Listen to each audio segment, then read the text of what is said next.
Hello दोस्तों, एक बार फिर से स्वागत है आप सभी लोगों का आपके अपने YouTube channel bowled it over में। आज आपका मैं स्वागत करता हूं और आज हम बात करेंगे कोलकाता के बारे में। आज हम शॉर्ट एनालिसिस करेंगे कोलकाता नाइट राइडर्स का। पहले काले कपड़ों में खेलती थी, याद है आप लोगों को, शोएब अख्तर इनकी तरफ से खेलते थे। और अब ये फिर पर्पल पर्पल में टर्न हो गई। अब पर्पल पैच कब चलेगा इनका, ये देखने वाली बात होगी। बीच में 2 साल आए थे जिसमें गंभीर इनके कैप्टन थे। क्या फिर वो साल दोबारा से आने वाले हैं, क्योंकि गंभीर दोबारा से आ चुके हैं इनकी तरफ। तो ये देखने वाली बात होगी कि दोबारा होगा या नहीं होगा। तो ये सब कुछ सिनेरियो हम डिस्कस करेंगे। कैसा रहा इनका ऑक्शन, क्या है इनका स्क्वाड, और कैसा है इनका भी प्लेइंग 11 कैसा नजर आता है इस स्क्वाड के हिसाब से। क्या इन्होंने अपने स्पॉट्स जो लूप होल्स थे उनको फुलफिल किया है या नहीं किया है, ये हम देखेंगे इसी वीडियो में आगे। तो ऑक्शन इनका कैसा रहा है यही हमें देखना है, इसी बारे में हम बात करेंगे। अगर आप इस चैनल पे पहली बार आए हैं तो मेरी दरख्वास्त है आपसे, प्लीज़ एक बार सब्सक्राइब ज़रूर कीजिए। यही नीचे ये जो आपको सब्सक्राइब का बटन दिखाई दे रहा है, इसको आप क्लिक कीजिए। मुझे पता है आप लोग बहुत प्यार दे रहे हैं, आप देख रहे हैं मेरी वीडियो, पसंद भी कर रहे हैं मेरी पिछली वीडियोस पे। अभी क्योंकि नया चैनल है, बहुत शुरुआत हो चुकी है एक बड़ी फैमिली बनने की। तो why don't you be a part of the family. एक बार कुछ टाइम ही लगता है, आपको कोई मेहनत नहीं लगेगी, कोई पैसा नहीं लगेगा। नीचे सब्सक्राइब का बटन है, उस पर क्लिक कर दीजिए। आपको आपका कुछ नहीं जाएगा, मेरे को बहुत मोटिवेशन मिलेगा और दिल से दुआएं मिलेगी आपको। चलिए, ये हो गया मेरा प्रमोशन। तो अब बात करते हैं कोलकाता नाइट राइडर्स के बारे में।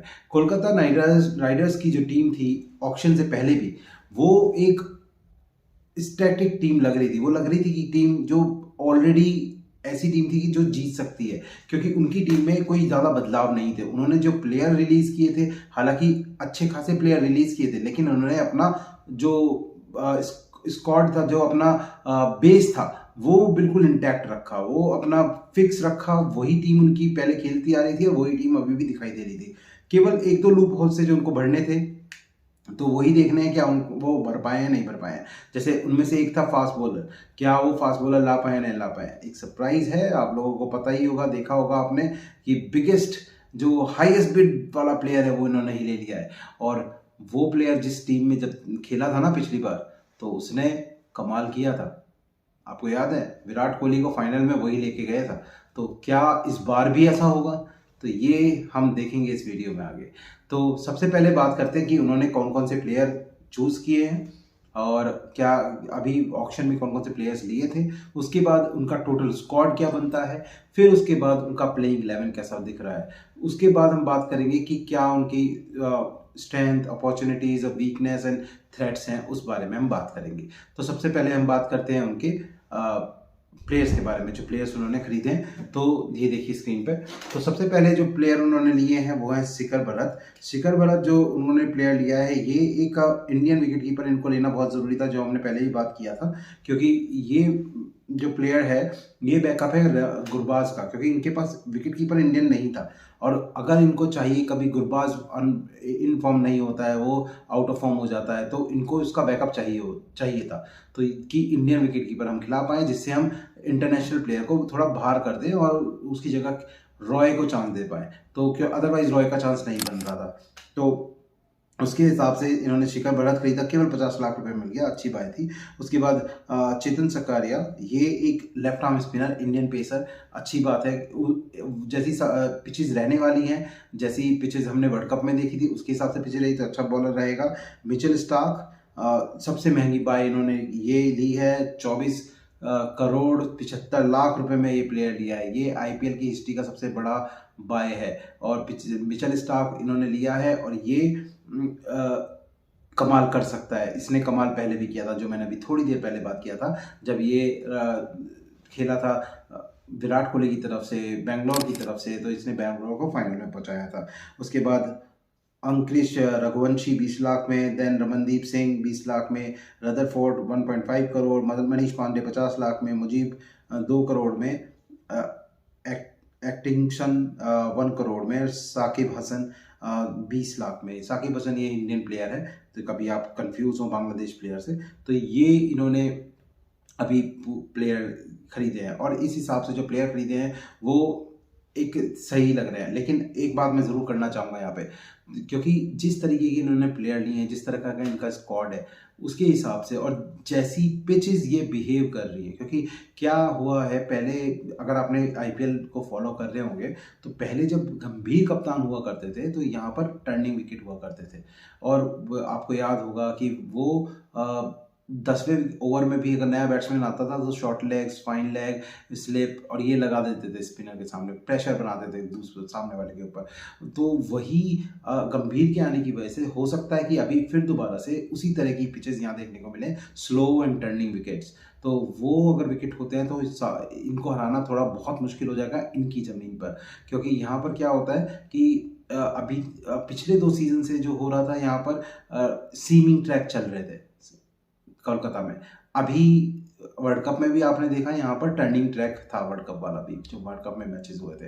तो उसके हिसाब से मुझे ऐसा लगता है कि यहाँ पर थोड़ा इनको फेवर रहेगा, क्योंकि इनकी स्पिन की जोड़ी जो है, जो 3 लोग हैं इनके, वो बहुत स्ट्रांग है। लास्ट ईयर भी इन्होंने अच्छा बॉलिंग किया था, चाहे उसमें सुनील नारायण हो, चाहे उसकी तरफ उनके सुरेश शर्मा हो या वरुण चक्रवर्ती हो, तो तीनों बॉलर बहुत अच्छे हैं। वो यहाँ पे फंसा के रख सकते हैं। नीतीश राणा बॉलिंग कर लेते हैं स्पिन, तो ये और सारे प्लेइंग 11 वाले बल्लेबाज हैं जो बॉलर्स हैं, तो ये आपको देखने वाली बात होगी। तो अगर उन्होंने वही ट्रैक बनवाए ना तो यहाँ पर डिफिकल्टी होगी बाकी टीमों को खेलने में।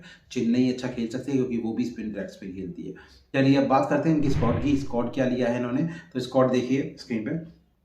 बैटर्स में इनके पास रॉय, नीतीश राणा, रिंकू सिंह, श्रेयस अय्यर, मनीष पांडे, रघुवंशी एंड रदरफोर्ड। तो ये बैटिंग है इनकी, बैटिंग लाइनअप। फिर उसके बाद इनके पास विकेट कीपर हैं, तो विकेट कीपर में 2 ही विकेट कीपर हैं, जैसे मैंने बताया था, गुरबाज एंड भरत। अगर गुरबाज को फॉर्म में नहीं होता है या कुछ हो जाता है देन भरत को खिला के किसी और को ये ले सकते हैं। Then Andre Russell, Anukul Roy, Sunil Narayan और वेंकटेश अय्यर, समनदीप सिंह, ये इनके ऑलराउंडर है। 5 ऑलराउंडर इन्होंने अपनी टीम में लिए हैं, और 9 बॉलर्स ले रखे हैं, जिसमें हर्षित राणा अच्छा फास्ट बॉलर है, इंडियन लास्ट ईयर अच्छा किया था, Vaibhav Arora, Suresh Sharma, then Varun Chakravarthy, Sakariya, Mitchell Starc, Mujeeb, अंकिस्टन एंड शाकिब। तो ये इनकी तरफ बॉलिंग स्क्वाड इनका बन रहा है। तो इसके हिसाब से अब जो प्लेइंग 11 निकल के आती है, जो मैंने बताई भी थी आपको, अगर आपने मेरा लॉन्ग वीडियो देखा होगा जिसमें मैंने पूरा ऑक्शन का पूरा एनालिसिस किया था, जो भी ऑक्शन हुआ था, तो उसके हिसाब से मुझे जो लगता है जो टीम है जो होनी चाहिए इनकी अभी इस स्क्वाड के हिसाब से, तो उसमें बनते हैं सबसे पहले गुरबाज, आप देखिए स्क्रीन पे, देन वेंकटेश अय्यर। गुरबाज हम अब उस कंडीशन में ले रहे हैं कि हम शिखर भरत को नहीं खिला रहे हैं और इसलिए हम रॉय की जगह नहीं बन रही है। तो Gurbaz and Iyer, wicket Venkatesh Iyer opening करेंगे एंड श्रेयस अय्यर होंगे first down. Nitish Rana, Rinku Singh, Andre Russell, Anukul Roy, then Sunil Narine, Mitchell Starc, Varun Chakravarthy and Harshit Rana. तो अगर आप देख रहे हैं तो यहाँ पर ये इनका पूरा प्लेइंग 11 बन रहा है, और ये प्लेइंग 11 इनका बहुत मुझे लग रहा है बहुत सटीक प्लेइंग 11 है। अब इसमें ये एक काम और कर सकते हैं, अगर अनुकूल रॉय को निकाल दें और वहाँ शिखर भरत को खिला दें उस जगह, तो गुरबाज को निकाल के ये रॉय को अंदर ला सकते हैं, ये एक चेंज हो सकता है। दूसरा, फास्ट बॉलर अंकिस्टन इन्होंने लिया है, अगर स्टार्क का बैकअप तो ज़रूरत नहीं पड़ेगी, लेकिन अगर खिलाना पड़ा तो उसको खिला सकते हैं। यहाँ पर इनके जो पिछले साल इन्होंने किया था इम्पैक्ट प्लेयर जो इनका आ रहा था, वो आ रहा था कौन, वो सुरेश शर्मा, तो वो इम्पैक्ट प्लेयर रहेगा। तो अगर मैं देखूँ इनकी क्या सिनेरियो रहता है, क्या इनके शॉर्ट एनालिसिस करें कि क्या स्ट्रेंथ है इस टीम की, इसकी टीम की स्ट्रेंथ है इसकी बैटिंग एंड बॉलिंग बोथ।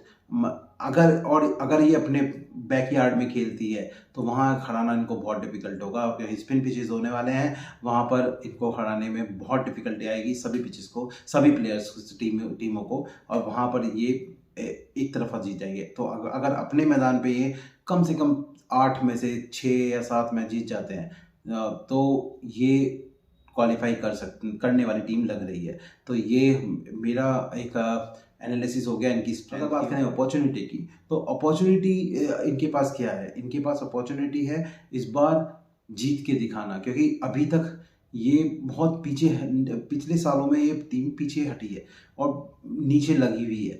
ये मिड टेबल रहती है, डाउन द टेबल रहती है, ये क्वालिफाई करने में डिफ़िकल्टी हो रही है इस टीम को। तो वो डिफ़िकल्टी लेवल हटाना, वो टैग हटाना अपने ऊपर से, ये अपॉर्चुनिटी इस टीम के पास है। और अदरवाइज़ इस टीम में कोई मुझे कमी नहीं लग रही है। तो क्योंकि इसके पास ऑलरेडी अच्छा स्ट्रेंथ है, चाहे वो ओपनिंग में ले लें, मिडिल ऑर्डर में ले लें, चाहे वो बॉलर्स में ले लें, स्पिन डिपार्टमेंट, फास्ट बॉलिंग भी अब अच्छा हो गया है स्टार्क के आने से, तो ये रहेगा। दूसरा इनके पास जो थ्रेट सबसे बड़ा ये है कि क्या स्टार्क जितना बड़ा उनका प्राइस टैग है उस तरह का परफॉर्मेंस कर पाएंगे, कि जो वो परफॉर्मेंस आरसीबी के लिए दिया था उन्होंने, क्या उसी फॉर्म में वो आ पाएंगे। क्योंकि स्टार्क जब ऑस्ट्रेलिया के लिए भी अभी खेलते हैं ना, तो वो उस तरह का परफॉर्मेंस नहीं देते जितना यंग स्टार्क देते थे, राइट। अभी वो थोड़ा सा लेट 30s की तरफ हैं, 30s में ऊपर पहुंच चुके हैं। और उसमें इनकी तरफ से ये है कि जिस तरह का पेस और वो इनका रिदम पहले आता था, वो रिदम नहीं आता है अभी। तो अगर उनको उनकी पिटाई होनी शुरू होती है तो वो पिटते ही रहते हैं, अभी पहले नहीं होता था ऐसा। तो ये इनका थ्रेट है कि क्या वो पूरे मैचेस भी खेल पाएंगे, क्या वो अपने प्राइस को जस्टिफाई कर पाएंगे। तो ये मुझे ऐसा लगता है कि यहाँ पर एक प्रॉब्लम, एक थ्रेट आ सकता है इनको। और लास्ट बात करें इनकी वीकनेसेस की, इनकी वीकनेस अगर मैं देखूं तो मुझे नहीं लगता इनके तरफ अभी कोई भी वीकनेस मुझे नज़र आ रही है। बस एक मुझे चांसेस लगते हैं कि Russell and Narine and Starc, तीनों के तीनों प्लेयर बहुत ज़्यादा इंजरी वाले प्लेयर्स हैं, इंजरी जल्दी हो जाती है। और अगर उनको वही इंजरी हुई तो उनका बैकअप इतना अच्छा नहीं है इनके पास। तो वो एक मुझे लगती है कि वही थ्रेट है, वही वीकनेस है इनकी। अदरवाइज ये टीम बहुत स्ट्रांग है, ये टीम फाइनल में पहुंचने लायक है। और अगर ये टीम फाइनल में पहुंचती है तो मुझे लगता है ये किसी भी टीम को बराबर की टक्कर दे सकती है। चलिए इसी नोट पे हम खत्म करते हैं। बाकी आप लोगों को क्या लगता है, आप लोगों का क्या सजेशन है, आपको क्या लगता है कि कौन सी इस टीम में क्या स्पॉट किस प्लेयर का होना चाहिए, कौन सा प्लेयर कहाँ खेलना चाहिए, और क्या यही बैटिंग लाइनअप बनेगा इस स्क्वाड के हिसाब से या कुछ और बन सकता है। आप कमेंट्स में ज़रूर मुझे शेयर कीजिए। और अगर आप इस वक्त तक पहुंच चुके हैं तो प्लीज़ सब्सक्राइब ज़रूर कर दीजिए। अगर अभी तक आपने मेरा वीडियो देखा है तो दैट मीन्स आपको पसंद आया है, तो आप प्लीज़ सब्सक्राइब कीजिए तो मेरा मोटिवेशन बढ़ेगा। ज़्यादा कुछ नहीं, आपका कुछ नहीं जाने वाला, आपको तो केवल एक नोटिफिकेशन ही आएगा मेरी तरफ से कि अगला वीडियो आ गया है, जो कि आपके लिए अच्छा ही है। तो ये आप कर सकते हैं, अगर आप करेंगे तो दुआएं मेरी तरफ से आपके लिए। Bowled it over.